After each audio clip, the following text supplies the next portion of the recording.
কারণ আমার মনে হয় মানুষের স্বাধীনতা পেয়েছে এবং মানুষের যে বলার যেটা মানে স্বাধীনতাটা মানুষ সেটা ফিরে পেয়েছে। এবং ফেসবুক টুইটারে আমরা যেটা পাই, যেটা মানে মানুষ সেখানে নিজেদের বক্তব্যটা পেশ করে, তো সেই কারণে মনে হয় না কারো একটা অসুবিধা হচ্ছে। এখানে মানুষের একটা গণতান্ত্রিক অধিকার যে তারা মানে দেশের যদি কোনো খারাপ জিনিস হয় সেটাও বলুক, এবং যদি কোনো ভালো জিনিসও করে সেটাকেও বলার অধিকার মানুষের আছে।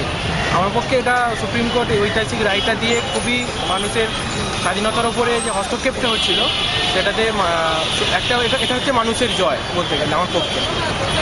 আপনি কি মনে করেন যে মূলত যেটা ফেসবুকে যেটা হয় বা যেটা জেনারেলি হয়ে থাকে যে কোনো একটা সামাজিক ঘটনা সম্পর্কে একটা মত বিনিময় হয় বা সেটাকে ফরওয়ার্ড করা হয় বন্ধুদের কাছে, এই যে একটা গণতান্ত্রিক একটা যে বাক স্বাধীনতা বলুন বা মতামত প্রকাশের স্বাধীনতা বলুন, সেই স্বাধীনতাটা এতদিন ক্ষুণ্ণ হচ্ছিল এবং একটা সমস্যা বা ভয়ের একটা আবহ ছিল বলে আপনার মনে হয়?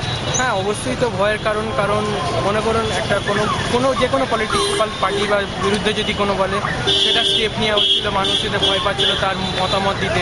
যদি কোনো একটা কোনো সত্যি কথা বা কোনোভাবে কোনো একটু লিখে ফেলি কারো বিরুদ্ধে, সেখানে মানুষকে মানে হ্যারাস করা হচ্ছিল। আমার মনে হয় এই কারণটা থেকে আজ মানুষ মানে অনেকটা স্বস্তি পাবে যে মানুষ নিজের মানে মনের কথাটা মানে অন্য মানুষকে বলতে পারবে। তা বলে এটা বলা উচিত কোনো অশ্লীল ভাষা বা কোনো এটা বলা উচিত নয়।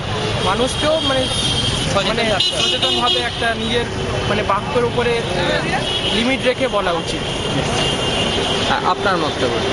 আমার মতটা সেম এর মতো যাচ্ছে, কারণ আজকালকার যুগে এই সময় হচ্ছে সবাই ফ্রি হতে চায়, সবাই ফ্রিলি একটু ফেসবুকে টুইটারে কথা বলতে চায়।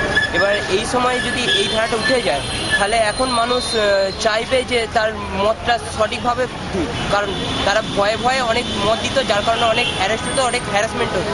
সেই জায়গা থেকে এখন মানুষ হয়তো ফ্রিলি একটু কথা বলতে পারবে, ফ্রিলি চলাফেরা করতে পারবে, ফ্রিলি ফেসবুকে টুইটারে তার মনের কথা, মনের কিছু বক্তব্য অন্যজনের কাছে শেয়ার করতে পারবে।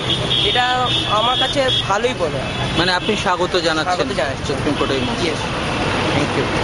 মন্তব্য করা যেতেই পারে, ঠিক আছে, তো সেটা নিয়ে কোনো আইন না থাকাটাই ভালো, কেন ওটা একটা ওপেন জোন যেখানে সবাই যা কিছু বলতেই পারে।